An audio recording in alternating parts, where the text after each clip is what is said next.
దైవ జ్ఞానము ఆధ్యాత్మిక కార్యక్రమము చూస్తున్న మీకందరికి కూడా యేసు ప్రభు నామములో శుభములు తెలియపరుస్తూ ఉన్నాను. ఈ యొక్క కార్యక్రమ ప్రసారాలు టీవీలో మాత్రమే కాకుండా యూట్యూబ్లో కూడా అందుబాటులో ఉంటూ ఉన్నాయి. వివరాలు మరి టీవీ స్క్రీన్ మీద డిస్ప్లే చేయబడతాయి. గమనించి యూట్యూబ్లో కూడా ఈ యొక్క సందేశాలని మీరు ఫాలో కావాల్సిందిగా కోరుతూ ఉన్నాను. ఈ రోజున మనము మనశ్శాంతిని కలిగి జీవించడము ఎలా అనేటువంటి అంశాన్ని ధ్యానం చేయబోతూ ఉన్నాం. మరి ఈ లోకంలో మనశ్శాంతి అనేటువంటిది మనిషి జీవితంలో చాలా కీలకమైంది. చదువు ఉంటుంది, ఉద్యోగం ఉంటుంది, వ్యాపారం ఉంటుంది, డబ్బు ఉంటుంది, అధికారం పదవి ఉంటుంది, కానీ చాలామందికి మనశ్శాంతి అనేటువంటిది లేని పరిస్థితుల్లో జీవిస్తున్నారు. మరి మనశ్శాంతి కోసము రకరకాల ప్రయత్నాలు చేసేవాళ్ళు ఉన్నారు. దాన ధర్మాలు చేసేవాళ్ళు ఉన్నారు, పుణ్యకార్యాలు చేసేవాళ్ళు ఉన్నారు. వాటి వలన మనశ్శాంతి అనేటువంటిది లభిస్తుందేమోనని ప్రయత్నం చేసేవాళ్ళు ఉన్నారు. వివిధ ప్లేసెస్కి పిక్నిక్ అని, టూర్కి అని వెళ్ళి ప్రకృతిలో ఉన్నటువంటి రకరకాల అందమైనటువంటి ప్రదేశాలను చూచి మనశ్శాంతి పొందగలుగుతామేమోనని చెప్పి ప్రయత్నం చేసేటువంటి వాళ్ళు ఉన్నారు. కొంతమంది మనశ్శాంతి ఎలా దొరక్క దురలవాట్లకి లోనైపోయినటువంటి వారు ఉన్నారు. త్రాగుడు, మత్తు మందులు, మరి క్లబ్బులు, పబ్బులు ఇలాంటి వాటికి వెళ్ళి వాటిల్లో మనశ్శాంతి ఏమైనా ఉంటుందేమో, దొరుకుతుందేమో ప్రయత్నం చేసేవాళ్ళు ఉన్నారు. అయితే ఎంత ప్రయత్నం చేసినా మనశ్శాంతి అనేటువంటిది మనిషికి లభించటం లేదు. ఆ హేతువు చేత చాలామంది అశాంతితో బ్రతుకుతున్నారు, అసంతృప్తితో బ్రతుకుతున్నారు, భయంతో బ్రతుకుతున్నారు, నిరాశతో బ్రతుకుతున్నారు. జీవించుతున్నామన్న పేరు ఉంది కానీ లోపల జీవం లేనటువంటి వారుగా బ్రతుకుతూ ఉన్నారు. కృంగుదల కలిగిన వారుగా ఉన్నారు. డిప్రెషన్లో ఉంటూ ఉన్నారు. ఒక రకమైన భయంలో జీవిస్తున్నారు. ఒక రకమైన ఆందోళనలో బ్రతుకుతూ ఉన్నారు. ఎటువంటి హోప్ లేనటువంటి వారుగా ఉంటున్నారు. మనిషి మనశ్శాంతి లేనందువల్ల ఈ రకాలైనటువంటి సైడ్ ఎఫెక్ట్స్ అన్నీ కూడా మనిషి అంతరంగం ఫేస్ చేస్తూ ఉన్నది. భయము, ఆందోళన, నిరాశ, కృంగుదల, మరణాపేక్ష అంటే చనిపోవాలనేటువంటి తలంపులు, బ్రతుకు మీద విరక్తి కలిగి ఉండటం, మనసులో ఎటువంటి ఆనందం అనేటువంటిది లేకుండా ఉండటం, ఇలాంటి లక్షణాలన్నీ కూడా మనిషి అంతరంగంలో ఉంటున్నాయి.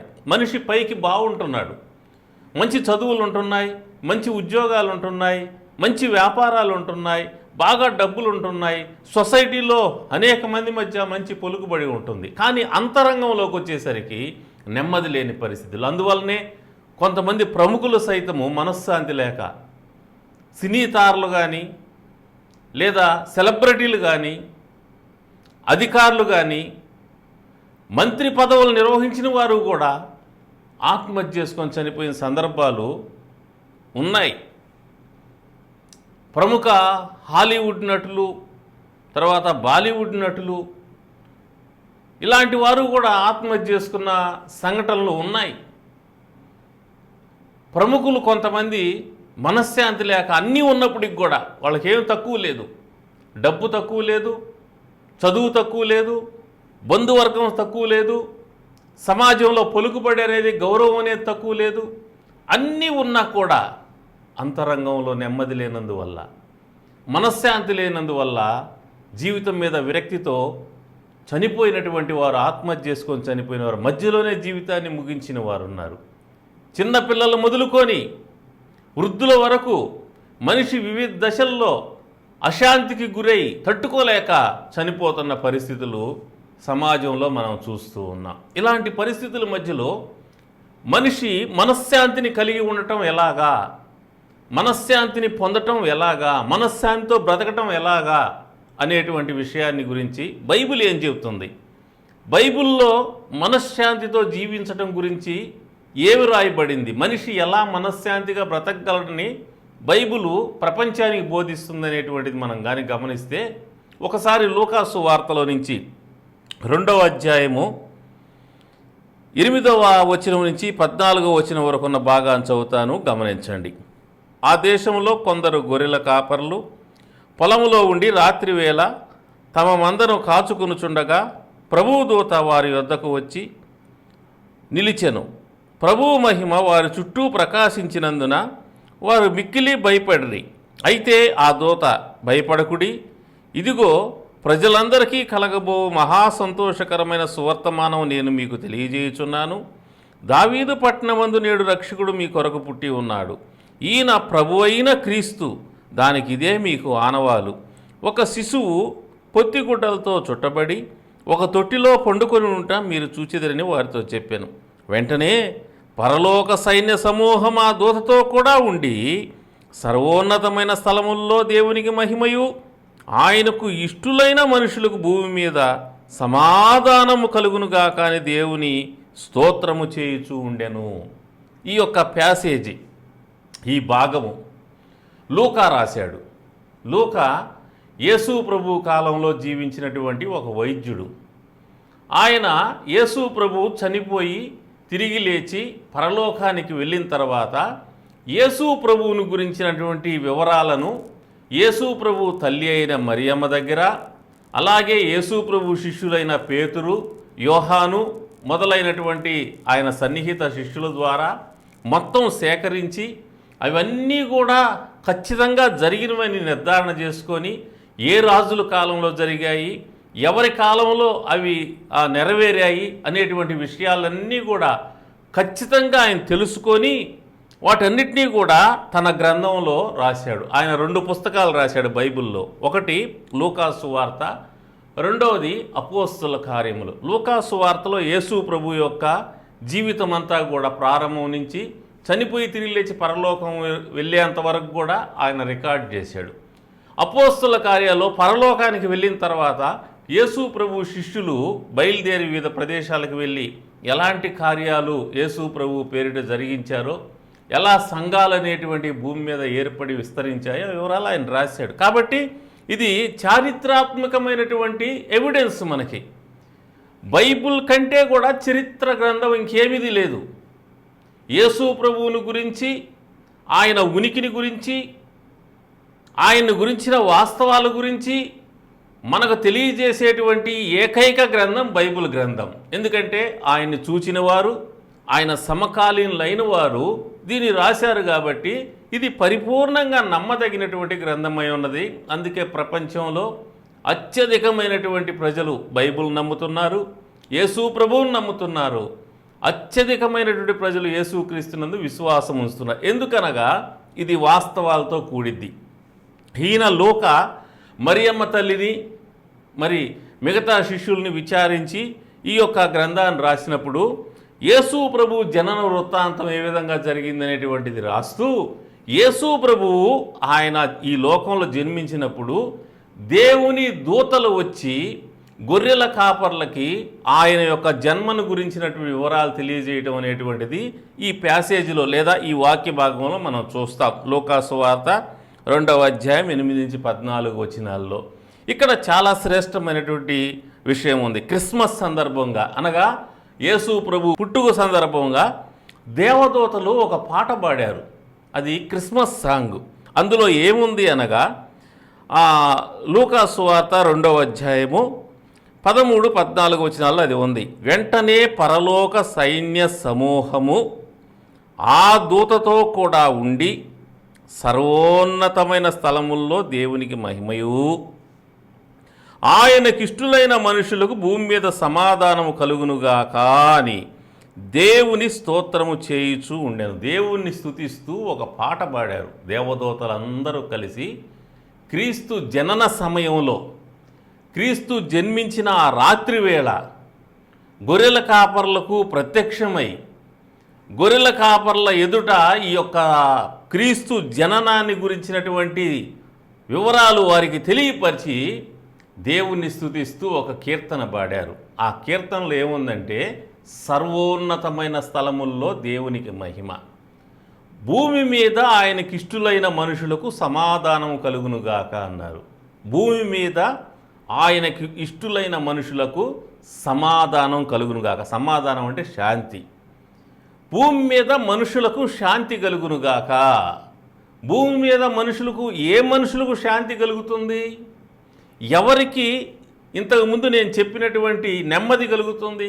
ఈ మనశ్శాంతి అనేది మనసులో ఉంటే ఇక భయం ఉండదు, కలవరం ఉండదు, దిగులు ఉండదు, నిరాశ ఉండదు, నిస్పృహ ఉండదు, కృంగుదల ఉండదు, ఆత్మహత్య చేసుకోవాలనే ఆలోచనలు రావు. ఒకవేళ వచ్చినా కూడా అలాంటి వాటిని మనశ్శాంతి ఉండటం వల్ల పట్టించుకోరు, బ్రతుకుతారు. మనశ్శాంతి వల్ల ఒకవేళ డబ్బు లేకపోవచ్చు, చదువు లేకపోవచ్చు, ఉద్యోగం లేకపోవచ్చు, వ్యాపారం లేకపోవచ్చు, మనశ్శాంతి ఉన్నవాడు అడుక్కు తినైనా నేను బ్రతుకుతాననేటువంటి ఒక ధైర్యాన్ని కలిగి ఉంటాడు. నాకు చదువు లేకపోతే, ఉద్యోగం లేకపోయినా, నివాసం లేకపోయినా, అది లేకపోయినా, ఇది లేకపోయినా దిగులు పడడు. మనశ్శాంతి కలిగిన వాడు నెమ్మదిగా ఉంటాడు. మనసులో ప్రశాంతత ఉంటుంది. ఏదైనా దొరికితే చేసుకుంటాడు, దొరక్కపోతే ఎలాగలాగా బతుకుతాడు. కానీ ఆత్మహత్య చేసుకోవడం కానీ కృంగిపోవడం కానీ చేయడు. మనశ్శాంతి మనసులో ఉంటే, దేవుడిచ్చే మనశ్శాంతి మనసులో ఉంటే అలాంటి మార్పు మనిషిలో కలుగుతుంది. మరి దాని గురించి ఇక్కడ చెప్తూ ఉన్నారు. ఏమని చెప్తున్నారంటే, భూమి మీద ఆయనకి ఇష్టులైన మనుషులకు సమాధానం. ఎవరికి సమాధానము, ఎవరికి శాంతి అంటే ఆయనకు ఇష్టులైన మనుషులకు సమాధానము కలుగును. దేవునికి ఇష్టులైన వారికి సమాధానము, శాంతి కలుగుతుంది. ఎవరు దేవునికి ఇష్టులు ఈ భూలోకంలోని మనం గమనిస్తే, హెబ్రీ పత్రికలో 11వ అధ్యాయము 6వ వచనంలో ఈ ప్రశ్నకు జవాబు రాయబడింది. విశ్వాసము లేకుండా దేవునికి ఇష్టుడయుండుట అసాధ్యము. దేవుని వద్దకు వచ్చువాడు ఆయన ఉన్నాడనియు తనను వెదకు వారికి ఫలము దయచేయుడని నమ్మవలెను కదా. ఇక్కడ గమనిస్తే ఎవరు ఇష్టులు దేవునికి? ఎవరు ఇష్టులు అనగా విశ్వాసం కలిగిన వారు. విశ్వాసము లేకుండా దేవునికి ఇష్టుడయుండుట అసాధ్యమని రాయబడింది. అంటే ఒక మనిషి దేవుడికి ఇష్టుడుగా ఉండాలి అంటే ఆ మనిషిలో ఏముండాలనగా విశ్వాసం ఉండాలి. విశ్వాసం ఉన్నవాడు మాత్రమే దేవునికి ఇష్టుడుగా ఉంటాడు. అంటే దేవుని నమ్మేవాడు, అంటే దేవుని మాట నమ్మేవాడు, దేవుని యొక్క ఉనికిని నమ్మేవాడు. ఏమిటి విశ్వాసం అంటే? విశ్వాసం అంటే అర్థం ఏంటి? బైబిల్లో చెప్పబడిన అర్థం ఏంటి మనం చూద్దాం. 6వ వచనంలోనే ఆ మాట మనం చూస్తాం. ఏమి రాయబడింది అక్కడ? విశ్వాసం లేకుండా దేవునికి ఇష్టం అసాధ్యము. దేవుని యొద్దకు వచ్చువాడు ఆయన ఉన్నాడనియు. ఒకటి, దేవుని యొద్దకు వచ్చేవాడు ఒకటి ఏమి నమ్మాలి అనగా దేవుడు ఉన్నాడని నమ్మాలి. రెండవది, తనను వెదకు వారికి ఫలము దయచేయుడని నమ్మవలెను కదా. విశ్వాసం అంటే ఇది, నమ్మవలెను కదా. ఏమి నమ్మాలి? మొదటిది దేవుడు ఉన్నాడని నమ్మాలి. రెండవది, తన్ను వెదికే వారికి ఆయన సహాయం చేస్తాడని నమ్మాలి. ఈ రెండు కూడా విశ్వాసంలో ఉంటాయి. దేవుడు ఉన్నాడు అని నమ్మాలి. ఎలా నమ్మగలం దేవుడు ఉన్నాడని? దేవుడు ఉన్నాడని నమ్మటానికి మనకు దేవుడు ఆధారాలు ఉంచాడు. ఉదాహరణకి ఒక శిల్పము ఉంది అంటే ఎలా వచ్చింది శిల్పము? దానంతట అదే రాదు కదా, ఎవరో చేశారు, శిల్పి చేశాడు. శిల్పము ఉంది అంటే దాని వెనక శిల్పి ఉన్నాడు అని అర్థం. ఒక పుస్తకము ఉంది అంటే దాని వెనక రచయిత ఉన్నాడు అనేది అర్థం. ఒక కుండ ఉంది అంటే దాని వెనక కుండను చేసిన వాడు కుమ్మరి ఉన్నాడని. కుమ్మరి లేకుండా కుండ రాదు, రచయిత లేకుండా పుస్తకం రాదు, శిల్పి లేకుండా శిల్పం రాదు. అలాగే భూమి, ఆకాశం, సూర్యచంద్ర నక్షత్రాలు, జీవరాశి అన్నీ ఉన్నాయి అంటే ఇవి ఎట్టొచ్చాయి? వీటిని చేసిన వాడు ఉన్నాడు. దీన్ని బట్టి మనకి ప్రతి ఒక్కరికి కూడా అర్థమయ్యే విషయము, సృష్టిని చూసినప్పుడు ఏంటంటే సృష్టికర్త ఉన్నాడు. అందుకనే దేవుని వాక్యమైన బైబిల్లో ఆదికాండం 1వ అధ్యాయం 1వ వచనంలో ఆదియందు దేవుడు భూమి ఆకాశములు సృజించినని రాయబడింది. దేవుడు సృజించాడు, సృష్టికర్త సృజించాడు. సృష్టికర్త ద్వారా సృష్టి వచ్చింది. సృష్టికర్త ఈ సమస్తాన్ని కలుగు చేశాడు. కాబట్టి దేవుడు ఉన్నాడని నమ్మటానికి ఇదిగో ఈ సృష్టియే మనకి ఆధారంగా దేవుడు ఉంచాడు. రెండోది, దేవుడు ఉన్నాడు మనం ఎలా నమ్మగలము? ఆయన్ని చూచిన వారు రాసినటువంటి రచనలు, బైబిల్ గ్రంథం. ఆదికాండం, నిర్గమకాండం, లేవీకాండం, సంఖ్యాకాండం, ద్వితీయోపదేశకాండం అనే 5 పుస్తకాలు, బైబిల్లో మొదటి 5 పుస్తకాలు మోషే రాశాడు. మోషే ఎలా రాశాడు? దేవుడు కనపడితే ఆయన్ని చూసి రాశాడు. ఆయన దగ్గర కూర్చొని రాశాడు. ఆయన చెప్తా ఉంటే రాశాడు. ఆయనతో ఉన్న అనుభవాన్ని రాశాడు. కాబట్టి ఉన్నాడంటే కదా ఆధారం. నూతన నిబంధనలో మత్తయి సువార్త, యోహాను సువార్త, పేతురు రాసిన పత్రికలు, ప్రకటన గ్రంథం మొదలైన గ్రంథాలన్నీ కూడా యేసు ప్రభు శిష్యులు రాశారు. మత్తయి ఆయన శిష్యుడు, యోహాను ఆయన శిష్యుడు, పేతురు ఆయన శిష్యుడు. స్వయంగా ఆయన చూశారు. ఆయన ఉన్నది చూశారు, ఆయన చనిపోయింది చూశారు, తిరిగి లేదని చూశారు, పరలోకానికి వెళ్ళేది చూశారు. కాబట్టి వారు రాశారు. అవి ఆధారాలు. సృష్టి ఆధారము, దైవ గ్రంథమైన బైబిల్ ఆధారము. 2000 సంవత్సరాల పూర్వం నుంచి నేటి వరకు కూడా దేవుడు చేస్తున్న అద్భుతాల ఆధారం. ఈనాడు ప్రపంచవ్యాప్తంగా యేసు ప్రభువు నామంలో దెయ్యాలు వెళ్ళిపోతున్నాయి. ఎక్కడా వెళ్ళని దెయ్యాలు, ఏ మతంలో కూడా వెళ్ళని దెయ్యాలు యేసు ప్రభు దగ్గరికి వచ్చినప్పుడు, చర్చి దగ్గరికి వచ్చినప్పుడు అవి ప్రార్థన చేయగానే వెళ్ళిపోతున్నాయి. ఒకడు అన్నాడు, ఎక్కడా దెయ్యాలు లేవు, చర్చిలోని దెయ్యాలు ఉంటాయన్నాడు. ఎందుకుంటాయో చర్చిలోనే? ఎక్కడా పోవటం లేదు కాబట్టి ఇక్కడ తీసుకొస్తున్నారు. గుంపులు గుంపులుగా వస్తున్నారు. ఇక్కడ పోతున్నాయి కాబట్టి వస్తున్నారు. ఒకటి డాక్టర్ దగ్గర విపరీతంగా పేషెంట్లు ఉన్నారంటే అర్థమేంటి? ఇంకో డాక్టర్ దగ్గర ఊరు లేరంటే అర్థమేంటి? ఆ డాక్టర్ దగ్గర ఏమీ పని జరగట్లేదు, ఈ డాక్టర్ బాగా ఎక్స్పర్ట్గా ఉన్నాడు, ప్రజలకు మేలు చేస్తున్న అర్థం. కాబట్టి చర్చికి వెళ్ళినప్పుడు ఆ దెయ్యాలు వెళ్ళిపోతున్నాయి, చర్చికి వెళ్ళినప్పుడు రోగాలు వెళ్ళిపోతున్నాయి, చర్చికి వెళ్ళినప్పుడు అద్భుతాలు జరుగుతున్నాయి. దైవ సేవకులు ప్రార్థనలు, విశ్వాసులు చేసే ప్రార్థనల ద్వారా గొప్ప కార్యాలు ప్రపంచవ్యాప్తంగా జరుగుతూ ఉన్నాయి. ఈ కార్యాలు దేవుడు ఉన్నాడని రుజువు చేస్తున్నాయి. కాబట్టి దేవుడు ఉన్నాడు అనేది వాస్తవము. దీన్ని నమ్మటమే విశ్వాసం అంటే. రెండవ భాగం ఏంటంటే, తనను దగ్గరికి వచ్చేవారు, తనకు ప్రార్థన చేసేవారు, తనను వెతికేవారు, తనకు మొరపెట్టేవారికి తప్పకుండా ఆయన ప్రతిఫలం ఇస్తాడని నమ్మాలి. విశ్వాసం అంటే అదే. దేవుడు ఉన్నాడని నమ్ముతారు, కానీ చాలామంది దేవుడు సహాయం చేస్తాడో చెయ్యడో అనే డైలమాలో ఉంటారు, సందిగ్ధంలో ఉంటారు, అవిశ్వాసంలో ఉంటారు. దేవుడు ఉన్నది వాస్తవమే, ఆయన వచ్చింది వాస్తవమే, చచ్చిపోయింది వాస్తవం, తిరిగి లేచింది వాస్తవం, పరలోకానికి వెళ్ళింది వాస్తవం, పరలోకం నరకం ఉన్నది వాస్తవం అని నమ్ముతారు. కానీ ఆయన స్వస్థపరుస్తాడంటే నమ్మలేరు, ఆయన సహాయం చేస్తాడంటే నమ్మలేరు, ఆయన అద్భుతాలు చేస్తారంటే నమ్మలేరు. అంటే ఇంకా వారిలో పరిపూర్ణ విశ్వాసం లేదు, వారి విశ్వాసంలో లోపం ఉంది. ఒకవేళ ఈ సమయంలో ఇలాంటి వారు ఉన్నట్లయితే మీ విశ్వాసంలో లోపం ఉందని గుర్తించి ప్రభు దగ్గర ప్రార్థన చేయండి, పశ్చాత్తాపడండి. ప్రభువా, నువ్వు ఉన్నావని నమ్ముతున్నాను, కానీ నువ్వు సహాయం చేస్తావని నమ్మే అంత విశ్వాసం నాలో లేదు, విశ్వాసం దయచేయి.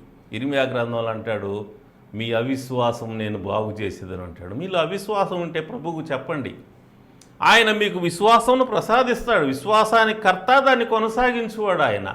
విశ్వాసాన్ని కలిగించేవాడు, విశ్వాసాన్ని పుట్టించేవాడు, విశ్వాసాన్ని కొనసాగించేవాడు మహాదేవుడు. కాబట్టి ఫలము దయచేస్తాడని నమ్మాలి. ఇదే విశ్వాసం అంటే. దేవుడు ఉన్నాడని నమ్మటం, దేవుడు తప్పకుండా సహాయం చేస్తాడని నమ్మడం. షద్రకు, మేషకు, అబేద్నెగోలు అగ్నిగుండం ముందు నిలబడినప్పుడు ఒక మాట అన్నారు, ఓ నెబుకద్నెజరు, మేము సేవించుచున్న దేవుడు మమ్మల్ని రక్షించుటకు సమర్థుడు, తప్పకుండా రక్షిస్తాడు మమ్మల్ని 100% పాళ్ళు.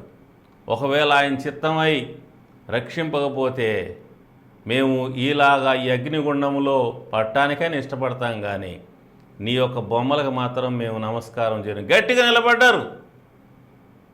అంటే మేలు చేస్తే దేవుడు, మేలు చేయకపోతే దేవుడు కాదు అనేటువంటి సందిగ్ధం వల్ల లేదు. మా దేవుడు ఖచ్చితం 100% ఉన్నాడు. మా దేవుడు తప్పకుండా మమ్మల్ని కాపాడుతాడు. ఒకవేళ ఆయన చిత్తమై మమ్మల్ని పరీక్షించడానికి వదిలేశానుకో, మేము ఆయన చిత్తానికి లోబడి ఆయన కోసం నిలబడి శ్రమ పడటానికైనా ఇష్టపడుతున్నాం, కానీ ఆయన వదిలిపెట్టం మేము అని నిలబడ్డారు.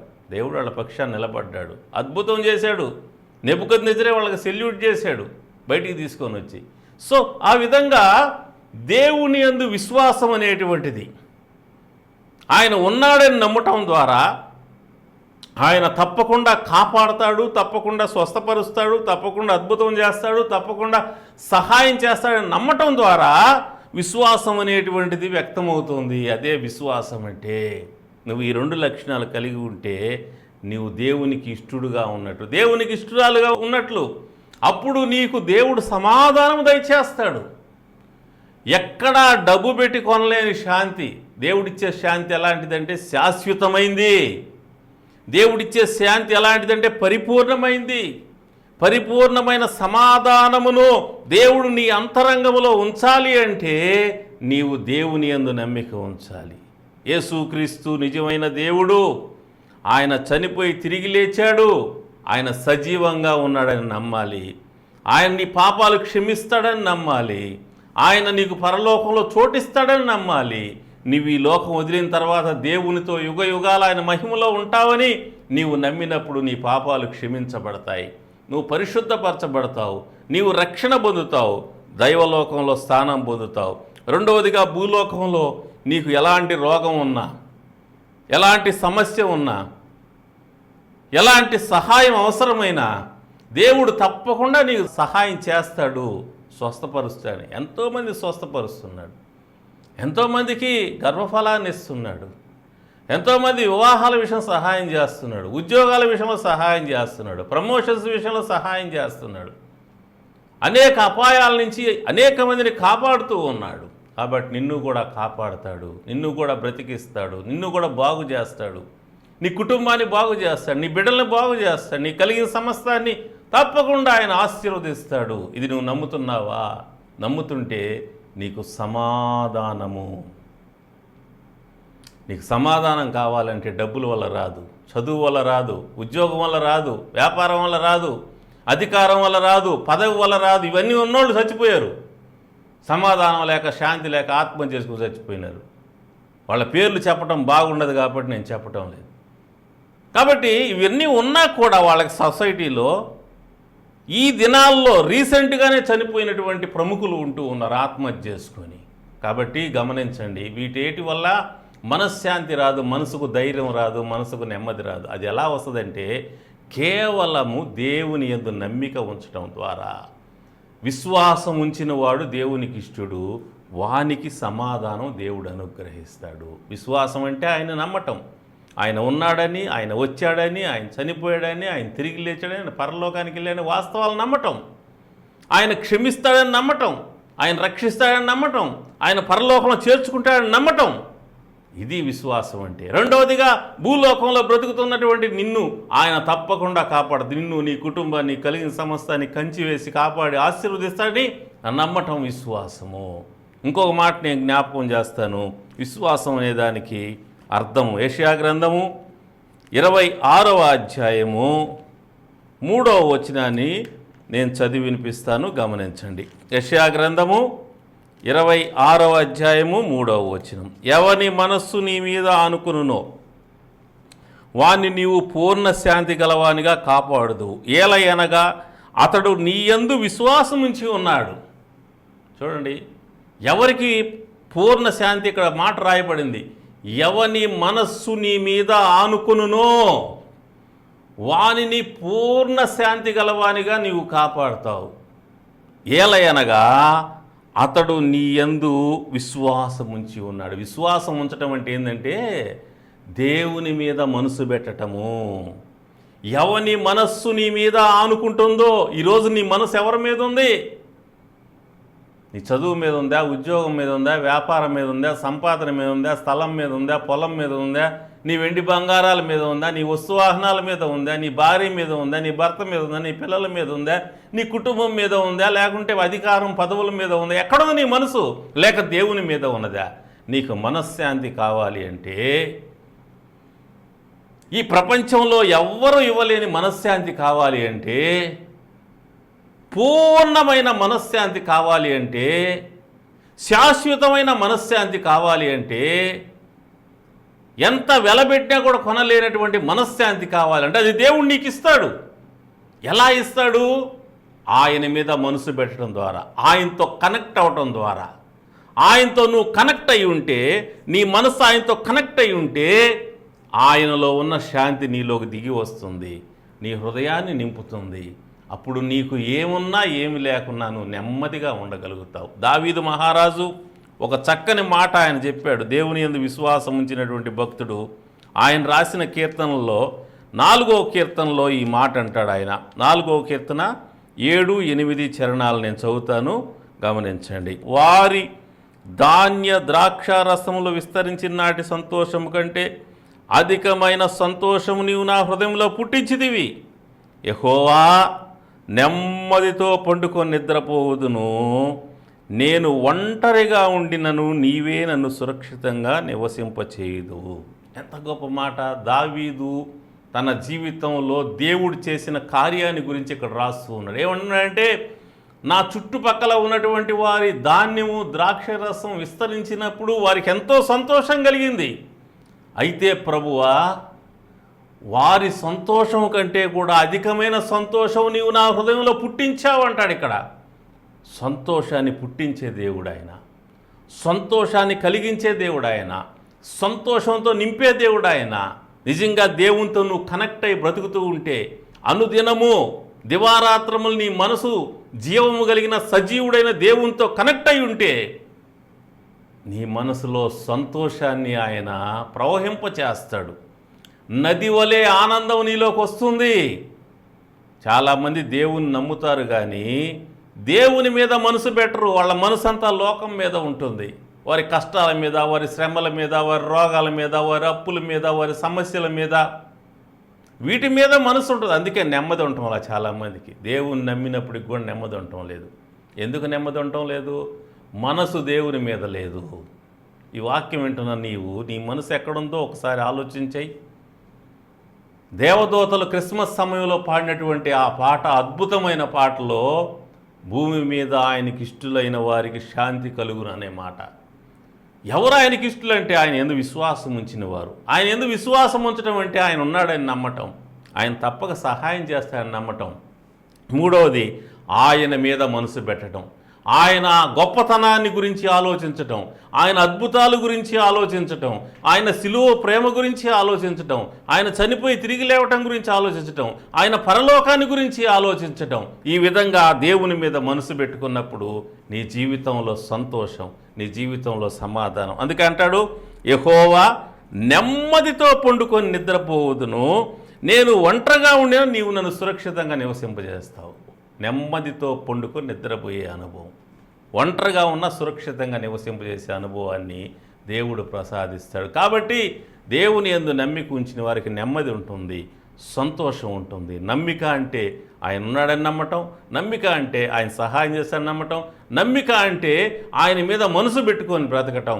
ఇలా చేసేవారికి పరిపూర్ణ శాంతి, సంపూర్ణ శాంతి ప్రభువు ప్రసాదిస్తాడు. ఈ శుభదినాల్లో దేవుడు మీకు, మీ కుటుంబాలకు ఈ శాంతి, ఈ సంతోషం, ఈ సమాధానం దయచేయునుగాక. ఆమెన్. ప్రార్థన చేస్తాను.